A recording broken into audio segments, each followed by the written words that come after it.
Sister Nivedita అనే పేరుతో అద్భుతమైన గ్రంథాలు రచించిందండి ఆ తల్లి. అందులో కాళీతత్వం గురించి అత్యద్భుత పుస్తకం రాసింది. మనకంటే కాళీయే తెలియదు, మన వాళ్ళే మన దేవతలు విమర్శిస్తూ ఉంటారు. అర్థం చేసుకోమని ఆవిడ చెప్పింది. అలాగే శివుడు గురించి ఆవిడ చాలా అద్భుత విషయాలు చెప్పింది. నేను భారతదేశానికి వచ్చి హిమవత్ పర్వత ప్రాంతాలు మొదలైనవి చూస్తూ ఉంటే నాకు హిమవత్ పర్వతమే శివుళ్ళా కనబడింది అన్నాడు ఆయన.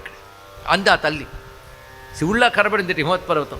ఎలాగో అంటే ఒక్కసారి చూడగానే ఎత్తైన చెట్లతో ఉన్నప్పుడు హరికేశాయ వృక్షాణాం పతయే నమః అని రుద్రం చెప్పినట్లు హరికేశేభ్య అంటే ఆకుపచ్చని జడలతో ఉన్నటువంటి ప్రతి వృక్షము శివుళ్ళా కనబడింది ఆవిడికి. అంతేకాదు ఇలాంటి వృక్షాలతో హిమవత్పర్వతము, పైగా తెల్లని మంచు ఉంటూ వృక్షాలు ఉంటూ ఉండగానే భస్మధారణ చేసుకుని శివుళ్ళా కనబడుతుంది. ఇక్కడ ఆ పైన ప్రవహిస్తున్న ప్రవాహాలన్నీ ఆయన జడల్లోంచి ప్రవహిస్తున్న గంగలా కనబడింది. నాకు మొత్తం హిమాలయాలే శివుళ్ళా కనబడ్డాయి దానికి. అంటే అంతా శివుడిని ఎలా చూడాలో నేర్చుకోవాలి.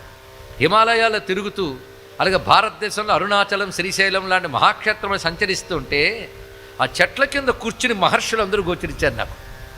లేదా యోగులు, ఆవిడ కనబడ్డ యోగులు వాళ్ళు ఎలా ఉన్నారో చెప్తున్నది. నా ప్రతి యోగి శివలింగంలా కనబడ్డాడు అన్నదండి. ఇప్పుడు ఈ తపోమూర్తులు చెప్పినప్పుడు ఆ వర్ణన గుర్తుకొస్తుంది మనకి. ప్రతి యోగి శివలింగంలా కనబడ్డట. ఎలా అంటే నిటారుగా కూర్చొని 2 చేతులు ఒళ్ళో పెట్టుకున్నప్పుడు ఆ కూర్చుని 2 తొడలు పరచుకుని కూర్చోగానే ఆ 2 తొడల భాగం పానవట్టంలా, ఈ కూర్చున్న భాగం లింగంలా కనిపించి ప్రతివాడు మహాలింగంలా కనబడ్డాడు.